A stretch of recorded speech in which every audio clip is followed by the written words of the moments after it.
민주당이 추진하는 정보통신망법 개정안이 국회 본회의를 통과하면서 2박 3일 동안 이어진 필리버스터 전국이 마무리됐습니다. 국민의힘은 내란 전담 재판부 설치법까지 모두 명백한 위헌이라며 이재명 대통령의 제2요구권 행사를 촉구했습니다. 국회 취재기자 연결합니다. 황보혜경 기자. 네, 국회입니다. 네, 정보통신망법 개정안 이변 없이 국회 본회의 문턱을 넘었죠. 네, 더불어민주당 등 범여권은 정보통신망법 개정안에 대한 국민의힘 필리버스터를 표결로 강제 종결하고 곧바로 법안 처리에 나섰습니다. 개정안은 재석 의원 177명 가운데 찬성 170명, 반대 3명, 기권 4명으로 가결됐습니다. 불법 허위 조작 정보를 유통한 경우 법원이 정한 손해액의 최대 5배까지 징벌적 손해배상을 할 수 있도록 하는 내용이 핵심입니다. 법안을 두고 언론계는 물론 진보 진영에서도 표현의 자유와 언론의 비판 기능 위축 우려가 커지자 민주당은 수정에 수정을 거쳐 처리했습니다. 박수현 수석 대변인은 서면 브리핑에서 법이 겨냥하는 건 비판이 아니라 악의적이고 고의적인 유포라며 권력자가 비판 보도를 소송으로 봉쇄할 수 있다는 우려에 대한 대책도 마련했다고 밝혔습니다. 표결에 불참한 국민의힘은 민주당이 땜질 수정안을 제출한 것 자체가 제대로 논의조차 되지 않았다는 방증이라고 지적했습니다. 송원석 원내대표는 기자들과 만나 어제 본회의를 통과한 내란 전담 재판부 설치법까지 두 법안 모두 명백한 위헌이라며 대통령에게 제2요구권, 즉 거부권 행사를 촉구했습니다.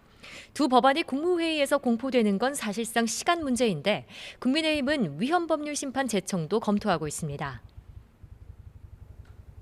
네, 여야가 통일교 특검을 추진하는 데는 뜻을 모았지만 세부 내용을 두고는 간극이 크다고요. 네, 통일교 특검은 속도가 정의라고 밝혔던 민주당, 법안을 즉각 추진하겠다는 입장을 분명히 하고 있습니다. 다만 수사 범위 등 세부 내용을 둘러싸고는 여야 간 입장차가 큽니다. 정청래 대표는 2022년 대선 과정에서 국민의힘의 쪼개기 정치 후원금 수수 의혹을 살펴봐야 한다고 밝혔습니다. 그러면서 국민의힘 나경원 의원도 특검 대상에 포함해야 한다고 압박했는데 직접 들어보시겠습니다.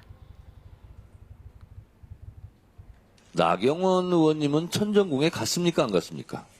국민의힘과 통일교의 유착이 유죄로 확정된다면 국민의힘은 위헌정당으로 해산되어야 함을 다시 한번 강조합니다. 특검 추천 방식을 두고도 민주당과 보수야당이 맞서고 있습니다. 국민의힘과 개혁신당은 법원 행정처장이 특검 후보자 2명을 추천하고 대통령이 이 가운데 1명을 임명하는 특검법을 발의했습니다. 법안을 마련 중인 민주당은 이 같은 제3자 추천 방식도 고려하는 거로 확인됐는데요. 민주당 관계자는 YTN에 헌법재판소가 특검 후보를 추천하는 방안을 1순위로 검토하고 있고 대한변호사협회 추천 방안도 논의 중이라고 밝혔습니다. 국민의힘은 민주당이 시간 끌기 전략을 펴고 있다며 전재수 의원 등 통일교 유착 의혹이 사실로 드러나면 해산 대상은 이재명 정권이 될 거라고 맞받았습니다. 들어보시죠. 추천권 논쟁으로 특검을 지연시키려는 꼼수가 아닌가 걱정됩니다. 통일교 유착이 유죄로 확정된다면 이재명 정권이 해산되어야 할 것입니다.